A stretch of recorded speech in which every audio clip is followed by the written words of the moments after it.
آج جو قرآن سے روحانی علاج میں نے عرض کرنا ہے وہ خاص کر بچوں کے حوالے سے ہے روحانی علاج۔ جی ہاں، اب دیکھیں نا، بڑوں کے بھی مسائل، بڑوں کی اپنی نوعیت کے مسائل ہوتے ہیں۔ اچھا، خواتین کے، اسلامی بہنوں کے اپنی نوعیت کے مسائل ہوتے ہیں، پریشانیاں ہوتی ہیں، ان کے علیحدہ اپنے معاملات ہوتے ہیں۔ بچوں کے بھی اپنے ہی مسائل، اپنی بیماریاں، اپنے پریشانیاں، بچوں کے بھی معاملات ہوتے ہیں۔ اللہ پاک ہم سب کے بچوں کی خیر فرمائے، بچوں پر اپنا رحم و کرم فرمائے، فضل فرمائے۔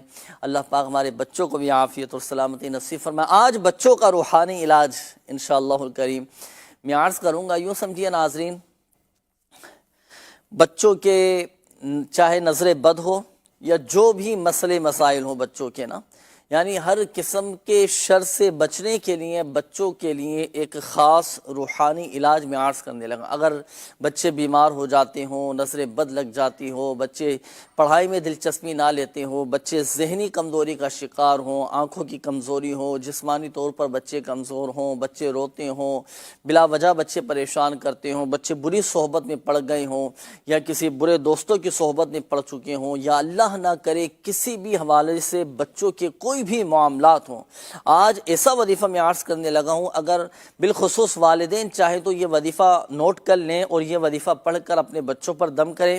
بچوں کی جو بھی معاملات ہیں، جو بھی مسائل ہیں، الحمدللہ عز و جل وہ بھی حل ہوتے چلے جائیں گے۔ یوں سمجھیے کہ نظر بد اور ہر قسم کے شر سے بچوں کو محفوظ رکھنے کے لیے اس وظیفے کو پڑھا جا سکتا ہے۔ وہ وظیفہ کیا ہے انشاءاللہ الکریم؟ وہ وظیفہ ناظرین آج میں انشاءاللہ الکریم عرض کرتا ہوں، نوٹ کیجئے گا۔ دیکھیں 4 صورتیں نوٹ کر لیں آپ، اور مختصر سا یہ وظیفہ ہے، بمشکل 3 سے 4 منٹ میں آپ یہ وظیفہ مکمل کر سکتے ہیں اگر صحیح تلفظ اور بالکل آرام سے احتیاط کے ساتھ اس وظیفے کو کیا جائے۔ 3 سے 4 منٹ کا وظیفہ ہے۔ وہ کیا؟ صبح کے وقت اور شام کے وقت آپ نے سورۃ الفاتحہ، قرآن پاک کی سب سے پہلی صورت، اور آخری تینوں قل، سورہ اخلاص، سورۃ الفلق اور سورۃ الناس، یہ کل 4 صورتیں ہو گئیں۔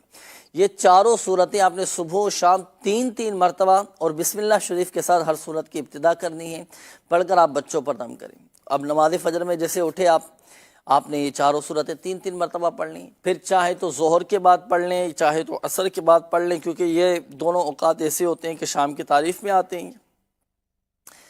اب صورتوں کے نام میں دوبارہ عرض کر دیتا ہوں، یہ نوٹ کیجئے گا۔ صبح و شام 3 مرتبہ یہ اول اور آخر 3 بار درود پاک کے ساتھ پڑھ کر بچوں پر دم کرنا ہے۔ سورہ فاتحہ، جسے سورۃ الشفا بھی کہا جاتا ہے، اس کا ایک نام سورہ شافیہ بھی ہے، صحیح؟ سورہ فاتحہ ہو گئی، اور آخری تینوں قل، سورہ اخلاص، سورۃ الفلق اور سورۃ الناس، یہ کل 4 صورتیں ہیں۔ یہ چاروں صورتیں آپ نے پڑھنی ہیں، پڑھ کر صبح و شام اپنے بچوں پر دم کرنا ہے، انشاءاللہ الکریم فائدہ حاصل ہوگا۔ اب آخر میں ایک چیز، جی ہاں یہ دیکھیں اسکرین پر آپ کے سامنے یہ چاروں صورتیں۔ اب ایک اور اہم بات وہ میں عرض کر دوں، وہ یہ کہ صبح و شام کی تعریف کیا، صبح سے مراد کیا؟ اب کسی کی 10 بجے صبح ہوتی ہے، کوئی 12 بجے سو کر اٹھتا ہے، کسی کی صبح ظہر کے بعد ہوتی ہے، تو صبح کسے کہتے ہیں، شام کسے کہتے ہیں؟ دیکھیں، آدھی رات ڈھلنے کے بعد سے لے کر سورج کی پہلی کرن کے چمکنے تک یہ صبح کی تعریف ہے۔ اس وقت میں جتنے بھی وظائف پڑھے جائیں گے اسے صبح کے اوقات میں پڑھنا کہیں گے۔